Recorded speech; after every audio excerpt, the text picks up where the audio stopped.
Are you thinking about renovating your property in Spain? We're going to be covering everything you need to know in this video. Hey guys, welcome back to another episode of Costa Insight. So today we're going to cover all the topics surrounding home renovations in Spain. Why are we having this conversation in the first place? What the costs are, how things may be different here from other countries, the legal pitfalls, and a whole lot more. Kian, kick us off. Why did we actually decide to sit down and have this conversation? So, we saw a recurring sort of comment on our videos. Loads of, of our audience, our subscribers ask for the topic of renovations, upgrading, fixer-uppers, resale properties need, sort of upgrades and this so on.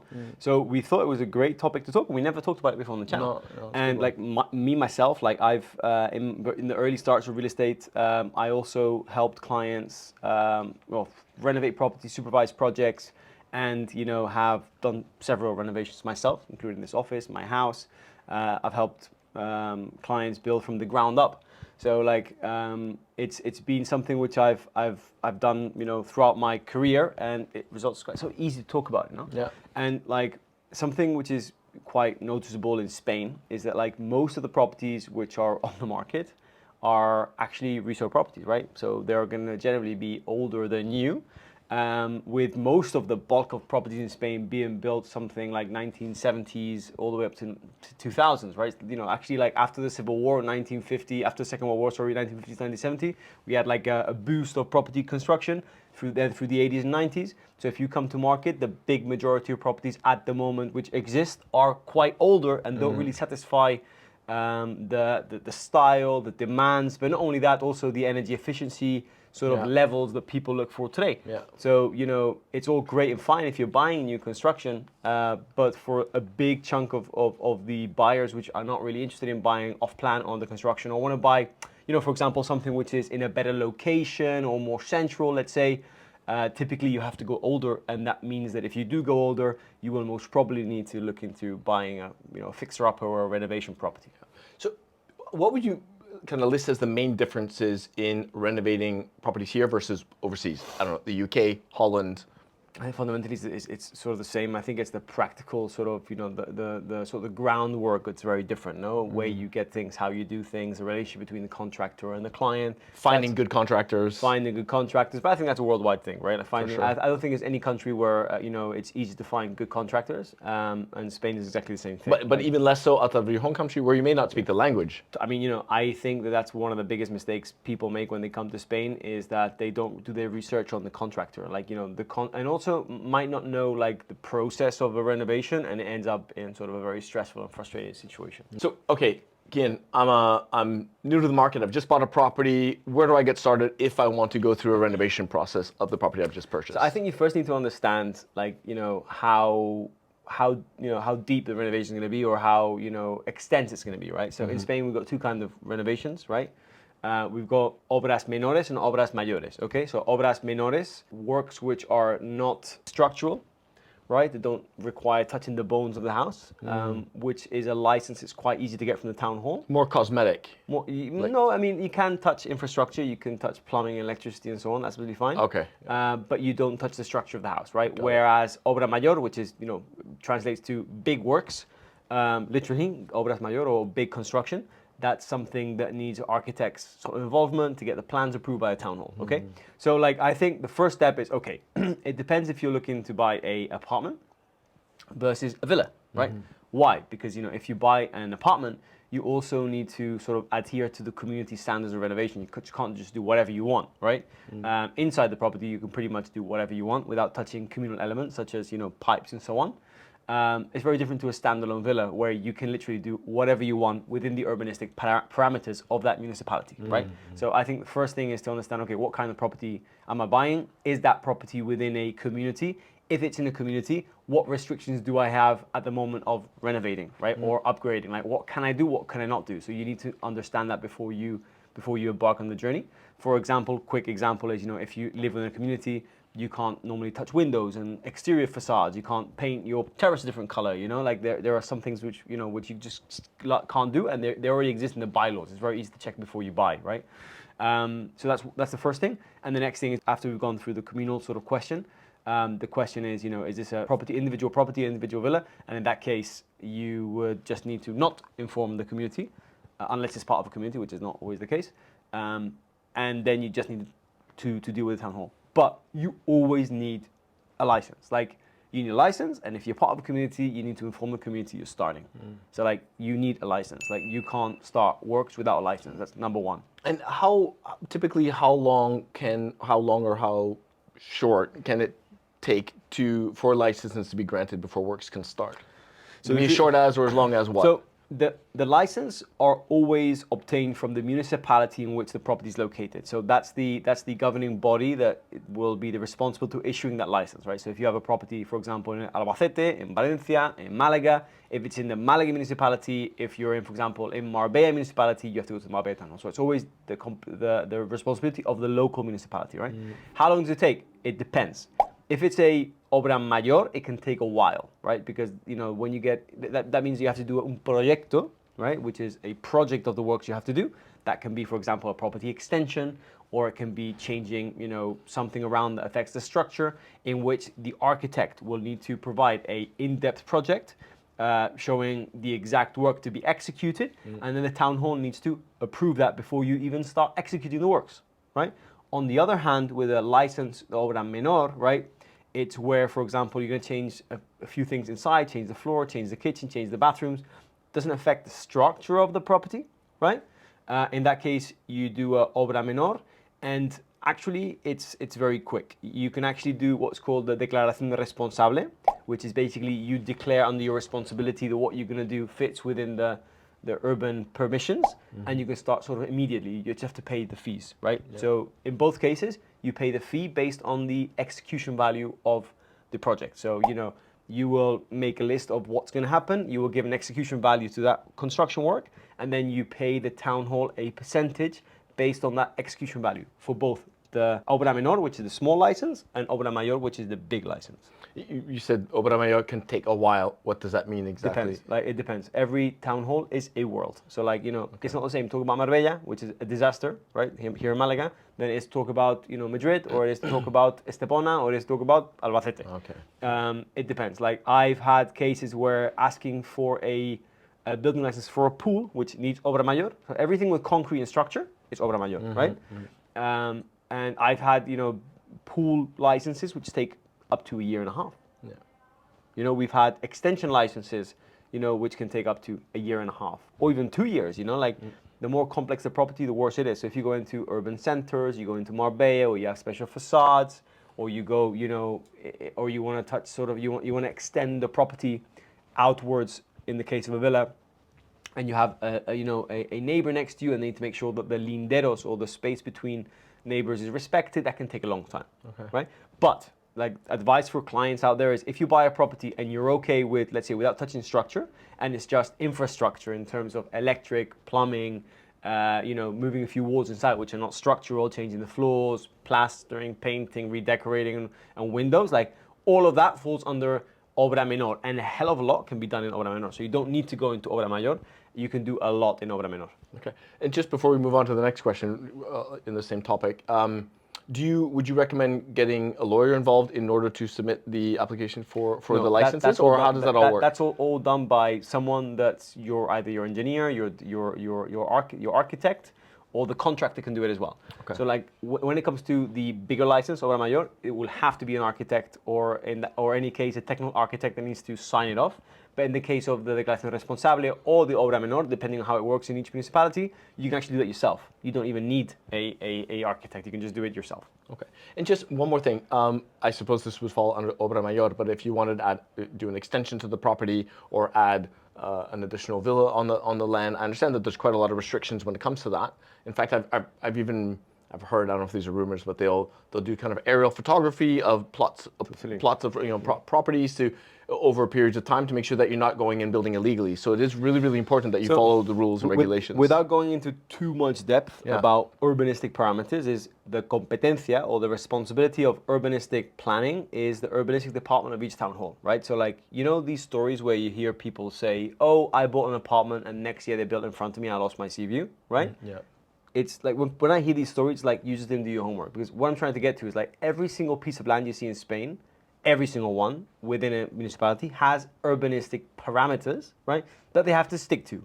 Existing properties have the same urbanistic parameters, which means if you want to buy a property, for example, in Calle Almería here in Calahonda, which has a plot of 1,000 square meter and its build size is 300 square meter, and you want to extend an additional 100 square meter, it's very simple. You go to town hall, you go check out the Plan General de Ordenación Humanística, you check your street, you check your property, and you'll see the parameters. What does that mean? What's the minimum size of the plot? What the maximum building, let's say, allowance is on the land, right? What's the maximum building, let's say, occupation of the land, height? Everything is already well defined. So if you want to do an extension, you need to make sure that you have enough square meters or building allowance that's not being used when you build the house. You can't just build an extension, right? So you need to basically fill in with the parameters. This fantastic tip, Kian. Is there any way that anybody can access this Yeah, so depending on land the town, registry? yeah, it's called the Plan General de Ordenación Urbanística. Other municipalities call it different things, but you normally go to the Town Hall Urbanistic Department on the website. Some bigger municipalities like Marbella, they have the SITMA, so you can actually zoom into the map and actually check on the street what the qualification is. So for example, for houses, it can be UE3, UE4, and then you go to the Dictionary of Urbanism, you go UE3. Okay, that means that buildable allowance is blah, blah, blah, blah. It's quite technical, so it's better for someone that's Spanish to help you sort of figure it out. If your Spanish is good enough, you can figure it out. Yeah. If we transition into costs, and where do you see most people being surprised about the costs of renovations here in Spain? Labor. Labor costs being cheap or being expensive? Being more expensive than they thought. Like, it's Spain. It used to be cheap, but not That's anymore. why I think people have like a preconceived notion that labor is cheap. I'm sure it's cheaper than other countries, but it's not that cheap anymore, right? So like, just generally speaking, for a contracting company that has everyone legally, let's say, on the payroll and everything legally done, like they're gonna be that's gonna be the heftiest cost, Also, it's very important, by the way, that you make sure that you work with a contractor that has all the right certificates and all the right labor permits. What I mean by that is making sure that it's not working. In Spain, you'll find a lot of contractors that maybe don't declare all of their labor force and pay a few of them in cash. It's very typical, by the way. It's the reality.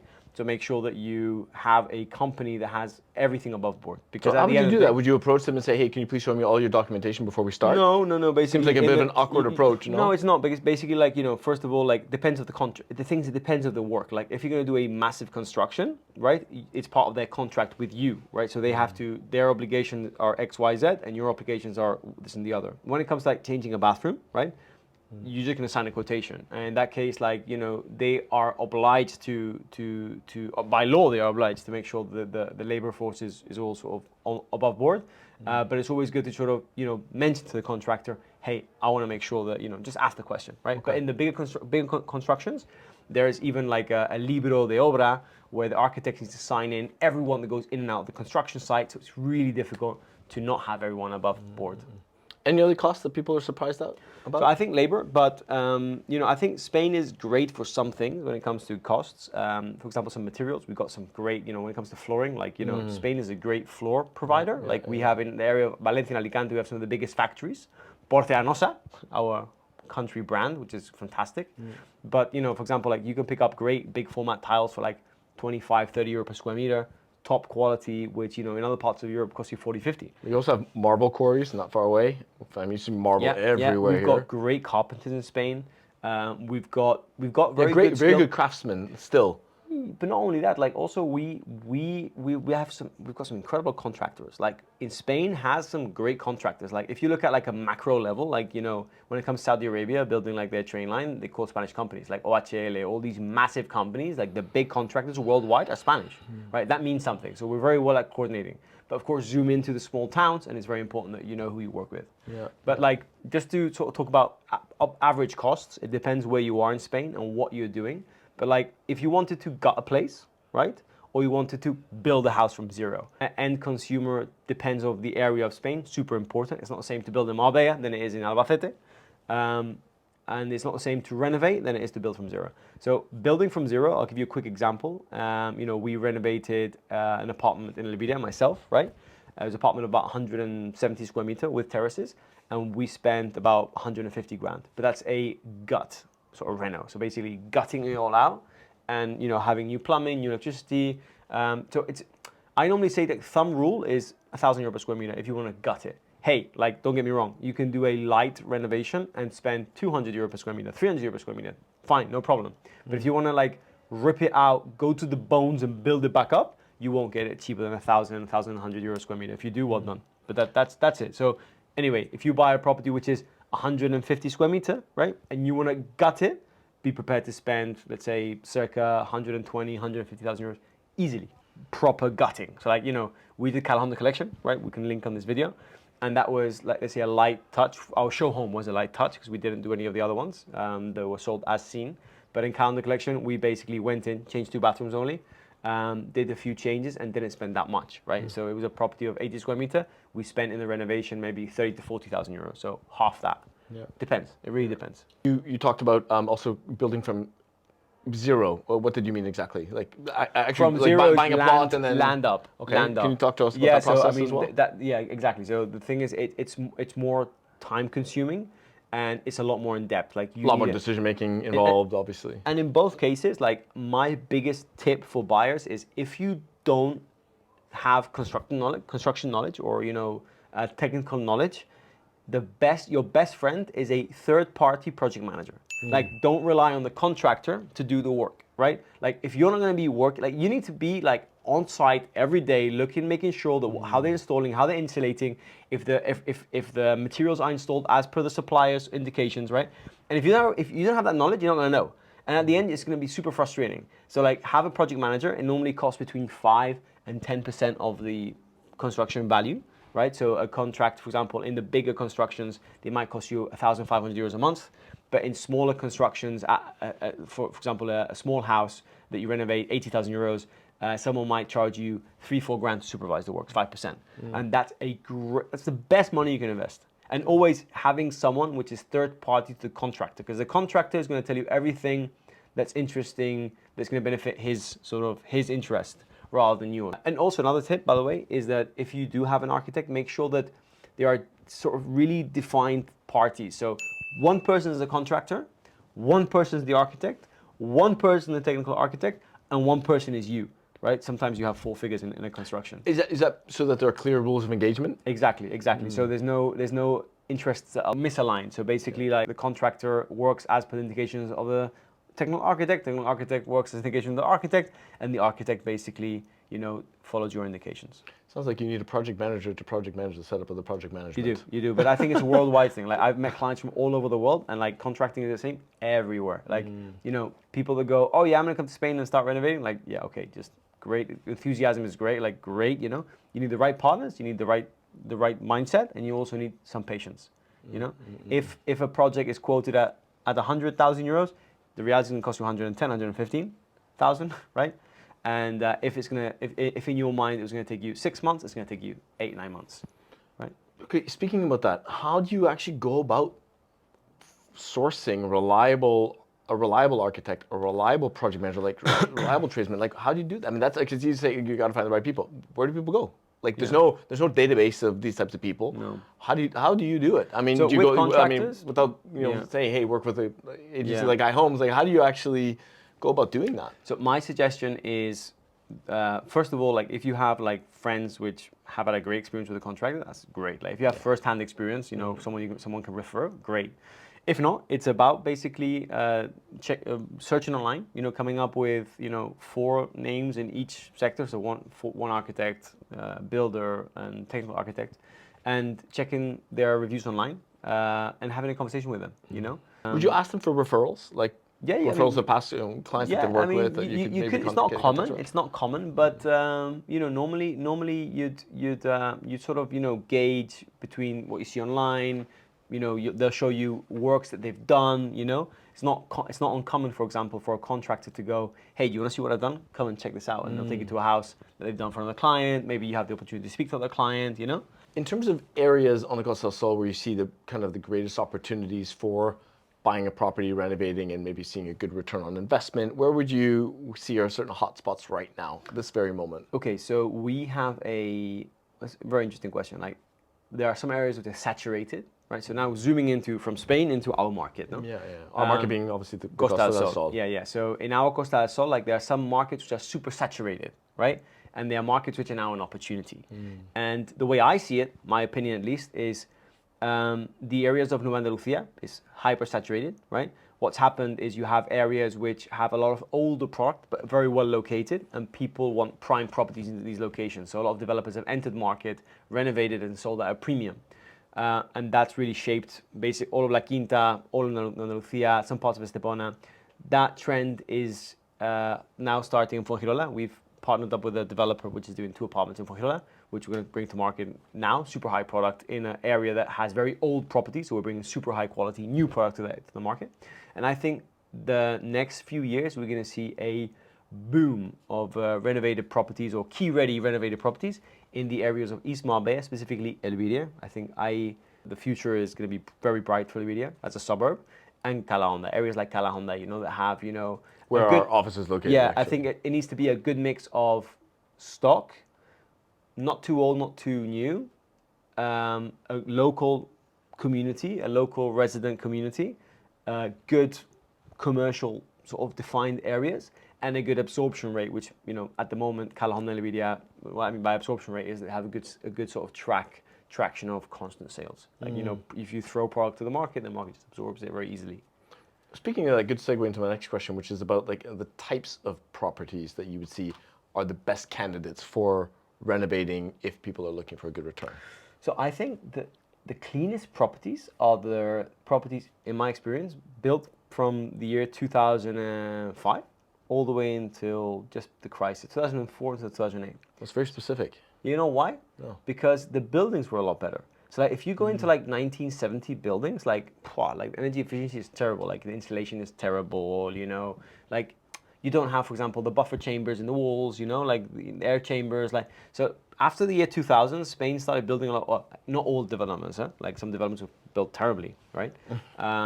But for example, one of my favorite developments in Elviria is Los Lagos. And if you look at Los Lagos, like super clean, very dry product. I mean, no big humidity problems.